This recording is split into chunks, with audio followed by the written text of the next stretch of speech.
Bradley P. Jones, welcome to the Human Capital Innovations Podcast. Hey. Nice to be with you, Brad. It's a pleasure, and it was fun just getting to know you a little bit in the pre-interview. Turns out we are like in the same place. You're about, 10 minutes up the road from me here in Utah. We're both south of Salt Lake City. And today we're going to be talking about Brad's book, Treading the Deep, Inspirational Lessons on Life and Leadership. And I also just have to say, before we really dive on in to the nitty-gritty of this conversation, the coincidence of us just happening to be up the road from each other doesn't end there. It turns out that we actually grew up like right next to each other in Oregon long before we ever ended up in Utah. So wild and crazy world, small world, and it's great to connect with you and a pleasure to be with you to have this conversation today. As we get started, I wanted to share Brad's bio with everybody. Bradley P. Jones, Command Sergeant Major, enlisted in the United States Army in 1984 and served until 1988 as a ground control approach radar repairman. Upon completion of his initial enlistment and a break in service, he joined the Utah Army National Guard in 1993. His military awards and decorations include the Bronze Star Medal, Meritorious Service Medal, Army Commendation Medal, Army Achievement Medal, Good Conduct Medal, Armed Forces Reserve Medal, Afghanistan Campaign Medal, Global War on Terrorism Service Medal, Armed Service Component Achievement Medal, and the Master Aviation Crewmember badge. My goodness, you've done a lot and accomplished a lot. His military education includes the Primary, Basic, and Advanced Noncommissioned Officers Course, the United States Army Sergeant's Major Academy Non-Residence Course, and Bradley's civilian career. He now works for the FAA as an Airway Transportation System Specialist in the Service Operations Center of the Salt Lake Air Route Traffic Control Center, and he resides in Lehi, Utah. Again, a pleasure to be with you, Brad. Such a pleasure and such a fun coincidence to find that we have all these points of connection. Anything else you would like to share with me or the audience by way of your background or personal context before we just dive on in? Really, just that, my hobbies are love hiking, love biking, road biking, mountain biking, family with 6 kids. I'm recently a grandfather for the second time. Love the outdoors of Utah, and I'm sure you're well aware of the great outdoor opportunities back in Oregon. So whenever I get back home, we try to take the kids and go somewhere cool in the Willamette Valley, and then in 2017 and 2018 I rode STP, Seattle to Portland, did that 205-mile bike race with my brother and nephews, and we're planning on doing it again this year with my son and my brother and a couple of his sons, whoever wants to go. So that's kind of a little bit more about what I like to do. Well, that's so cool. And listeners of the podcast know I also have 6 children. I'm probably not the same race, but I've done a couple of 220-mile bike races as well. So that's something I've enjoyed. Anyways, lots of interesting connections. I think we need to connect outside of this conversation today. Absolutely. Yeah, well, let's go ahead and dive on in. Your book, Treading the Deep, Inspirational Lessons on Life and Leadership, was released last year, and you've been doing lots of interviews and talking to people about this. I'm thrilled to be able to unpack some of the contents of it with you today for the audience. Why don't you start by just telling us a little bit about why this book? What inspired you to write this book? Why this book? Why now? Well, when I was promoted to the position of Command Sergeant Major in my battalion, that's the top enlisted position in the battalion, and you work directly for the battalion commander. And many battalion commanders, as soon as they take over, they put out their leadership guidance. They call it a command philosophy, and so I saw the command philosophy of the last battalion commander that I served with, and it really inspired me. And it was super short, like literally like 5 sentences. You are on the team, stuff like that, little bullet statements. And so one day we just got into a conversation, and he said, I'd really like to see what kind of command philosophy you would come up with. And so, having gone through the Sergeant Major's Academy, I had written that over that 2-year non-resident course, I'd written probably, I don't know, 8 to 10 10-page papers, 10,000 words a piece, stuff like that. And many of the topics they gave you were, personal choice, write about something that, helped you become the leader that you became. And so when I started to look through and consider a command philosophy, I kind of went back and started reading some of those stories that I'd written. And I realized I have quite a body of work here. And so over time, I just started to piece them together. And then I thought, well, I wanted to write about what I was like when I was younger, growing up in Oregon, that whole thing. And so when I finally got signed with Morgan James Publishing, they asked me if I wanted to utilize a editor, and I said absolutely. And so she helped me basically just totally organize everything and weave the storyline through the whole thing. And so when I submitted that final manuscript to her to read and help me with, it was probably 120,000 words at that point. And so that's kind of where the book came from. Yeah, thank you for that background. And it's great to hear not only the origin story of the book, it's also, I think it's inspiring to hear about how these kind of books percolate up when it maybe wasn't even your plan in the first place to write it. People sometimes they'll make a goal and they say, I'm going to write a book. I'm going to get, whatever concept or idea, I'm going to get it out there to people and disseminate it. But it sounds like this was kind of a happy, happenstance that you just over time had developed a lot of materials and decided this would be worthwhile to people. And I think that's great. And it's also wonderful to be able to learn more from your unique background in military service and your professional life and the lessons that have been learned from all of that. All right, with that as a foundation, let's talk now about some of the experiences that you describe in your book. Were there any that were the most memorable, that stick out to you the most, that you would like to share with the audience? Definitely several. First and foremost, the book is basically kind of it's a true American story. I was a young guy, directionless, on a whim, accompanied my best friend down to the recruiting station because he had already joined. And so ended up in a conversation with the recruiters, and have you thought about what you want to do? Kind of like that scene in Forrest Gump, and so, and just talking with those guys, and they said, well, why don't you just take a practice ASVAB test? So I did, and I scored really well on it. And they're like, you can pretty much do whatever you want to do. And so, I decided I wanted to be a radar repairman. Well, much of the storyline is the fact that I joined the Army, went to basic, went to school to be a radar repairman, was in school for a year, and got stationed in Arizona, never touched a radar. Was asked to do a completely different job in the Test and Evaluations Command.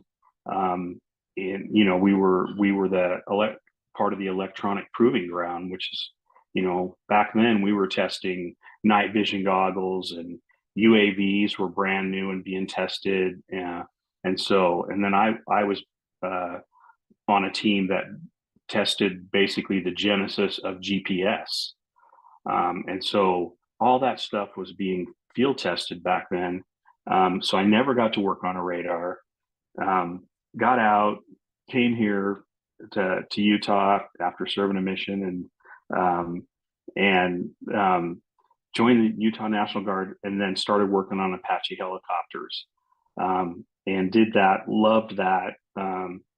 But always kind of felt like, I always wanted to work on radars. That was the whole purpose of me joining. And so uh, ended up getting a position with the FAA. Thought I was going to work on radars. Nope. They're like, we want you to work in the air traffic control center. So here I am 20 years into my FAA career. Never touched a radar. And so, much of the story is about the fact that just basically kind of, picking yourself up and continuing to move forward despite, life throwing you some curveballs. And it definitely threw me, some major curveballs. I mean, my first wife passed away suddenly in '03, completely unexpected, and absolutely shocking experience. I had my, 3 young children, remarried, and added a daughter who's wonderful, and then we had 2 more kids of our own. So I've got kind of the older, the middle, and the younger, and but I talk in the book. I talk about several experiences, including the sudden death of my wife, as kind of a backdrop for, like I said, life's going to throw you some curveballs, and the most important thing is to just pick yourself up and keep moving forward, because good things will come. And that's one of the things that I always talk to my soldiers about was, do you honestly think that when I was in your position, I expected that I would be in my position now? Absolutely not. And so I talk about some of the early leaders I had, and some of the fellow soldiers that had a huge impact on my life, and still continue to have an impact on my life. And so, if they like a good, down home American story, this book will appeal to them on many levels. Yeah, that's great. And maybe we can talk more about some of those early leaders that have influenced you. You already mentioned a military example, but perhaps even going earlier in your life. What were some of those that started to shape your perspective and your framework around leadership, and it's influenced the way you've led people during your career in life? Well, I mean, first and foremost, I there was a whole section written about my childhood and how I ended up living with my grandparents. My parents divorced when I was young, in grade school, and so my dad really wasn't a part of my day-to-day life. And then I ended up in my junior and senior year of high school living with my grandfather, or my grandparents. And my grandfather had a huge impact on me.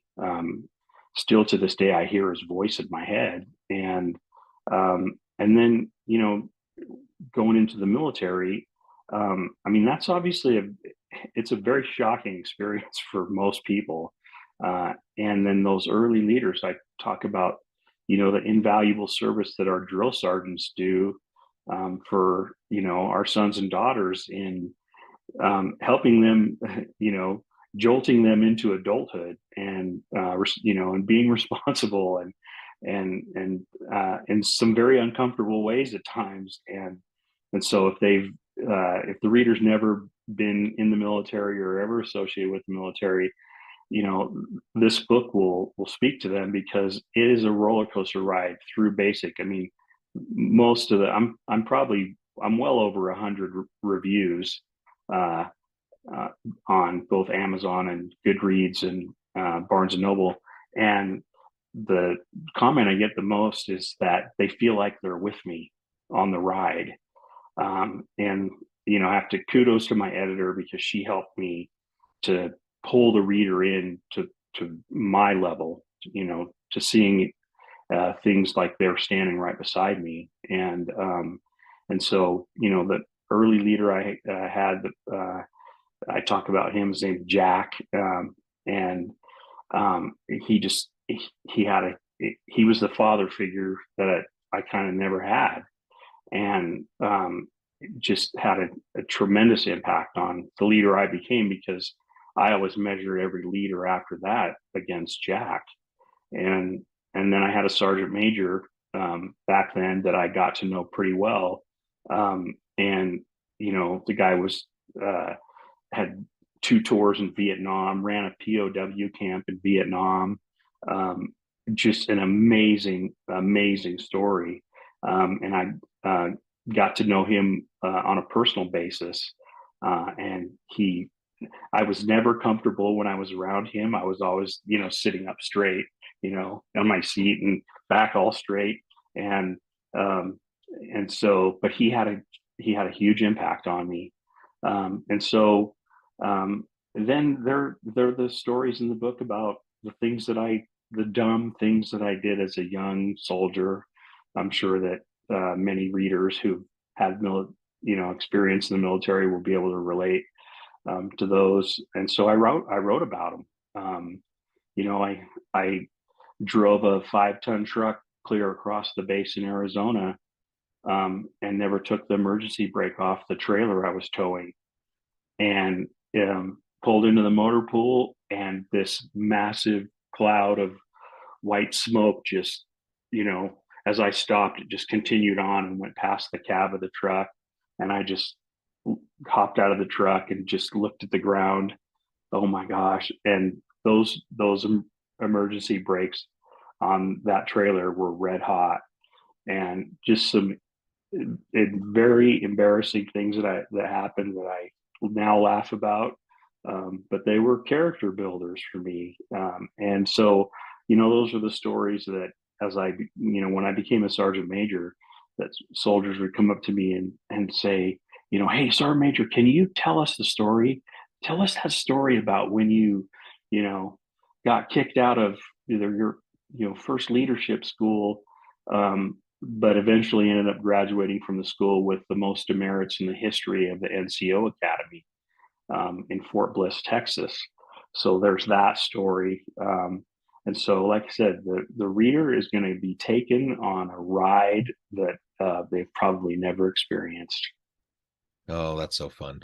And like you said at the beginning, I think all of our lives are a bit meandering. Very few people, have a very clear path from the very beginning. And most people, as they get into their careers, for example, end up doing a whole variety of things, often very different than what they had initially planned for, or even went to school for. That's a pretty kind of typical story that I hear over and over again. And it sounds like it applies definitely to you. Oh yeah. Perhaps even in more extreme ways for your experiences. It's a story of resilience. It's a story, a reminder to all of us that even when things don't work out according to our best laid plans, that ultimately they can turn out even better if we're willing to learn and adapt to the situations we find ourselves in. If we get frustrated, it's okay to be a little angry and be frustrated, to have those negative emotions when bad things happen. But if we get stuck in those negative emotions and we ruminate, and rather than learning, growing, moving on, we just are stuck there, then those types of experiences become derailers and really inhibit our opportunities. But on the other hand, if we can lean into and be a little bit more agile around those types of disruptions that happen in our lives, then we can see, the silver lining, so to speak. We can see what there is to learn from this hard experience, and we can pivot. And it's been my experience as I've meandered through a whole bunch of different things, that oftentimes what ends up happening, if I leave my options open and I try to, develop and build meaningful relationships with people, that over time things end up working out better than I'd planned. And I'm a pretty meticulous guy. Like, I plan a lot. I plan, I prepare. I don't like to leave things up to chance. And I prepare to a point, and then I just kind of let things happen. And I find that usually, almost always, what ends up happening isn't what I planned for, and it's usually better. And so I think just being a little bit flexible is really important as we navigate. One of the things I know you talk about in the book is how your son also served in your own company. That's got to be a bit unique. Maybe tell us a little bit about that and how that impacted your leadership during combat deployment. Well, he was 10 when his mom passed away, and so there was some tentative years there where I was my major concern was with the three children that I had with my first wife, Randy, and so he there was some real struggle there in his teen years, and but at about the midpoint of his junior year, he said, I want to join the Guard. Of course, he'd grown up coming up to the hangar where I worked full time, and climbing around the helicopters, climbing on the Apaches, on the Blackhawks, and we had a number of other airframes there. And so, he just said, I want to follow in your footsteps. And so I just said, well, you feel this way during the middle part of your senior year, let me know. And so he did. And so, we got him off to basic training after a senior year. And so, and at that point in my career, about the time that my first wife passed away, that's kind of, when I kind of came back, I took a hiatus from the Guard for several months and came back, and it just seemed like at that point my career just took off, and so we got tapped for a combat deployment, and so he went off to basic while we were getting ready for the deployment, and then we were in Fort Hood, Texas, doing mobilization training, and that can take like a month to get ready to go into a combat zone, and so he finished up his school while we were in Texas, and the next thing I knew, I got a note saying, you're going to go pick up several soldiers, and he was one of them. And so, it was both a sense of pride of having him, get through basic, graduate from. He became an Apache mechanic, and then catch us on the tail end of our stay in Fort Hood, Texas. But it was also nerve wracking because my son's there, and it's, one of the things I talked to my soldiers about was just, get used to a level of uncertainty going into a combat zone, and so, there's, all the protections in the world for those of us in aviation and the job that we do supporting other units with the Apache. And so, we got into the country and got set up and started, maintaining and Apaches and flying missions and stuff. And so it was comforting on one level to have my son there, but also kind of uncomfortable on another level because, you didn't know, what was some of the dangers out there for being in a combat zone. And so he, the one good thing about the whole deployment was that you work 7 days a week, 12 on, 12 off. And we took a whole bunch of very green mechanics, and we brought back some incredibly experienced mechanics. And there's really, at this point in his life, he'll be 30 in April.